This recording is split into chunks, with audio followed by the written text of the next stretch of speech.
Ito po, si Ombudsman Rimulya, pwede niyang sabihin kung ano man yung nakikita niya.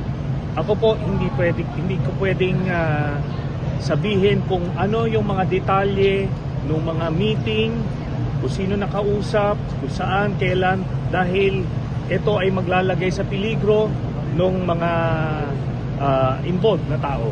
ICC investigators man o yung mga testigo na nakausap. So hindi ko pwedeng sabihin yan.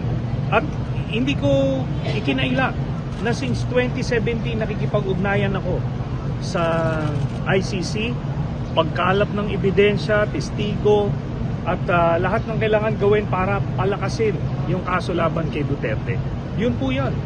Nililihis nila yung issue rito eh. Si Duterte kaya siya nasa dahig dahil inabuso niya yung kanyang kapangyarihan. Inalal siya bilang presidente ng Pilipinas para pangalagaan ang bawat Pilipino. Pero anong ginawa niya? Pinagpapatay niya yung mga kababayan natin. At ito, pinagmamalaki nila yan ha. Walang pwedeng tumanggi na hindi nangyari yan. At ito, bukod pa riyan, natuklasan natin na yung palang ginagawa niyang pagpatay, pangtakip lang dun sa talagang pakay nila, which is to monopolize yung illegal drug trade kasi meron siyang sariling drug lord na kapartner, si Michael Yang. So pinagpapatay lang nila yung mga kompetensya nila, tapos sila na nag-import ng mga droga dito sa ating bansa. Ganun lang yon.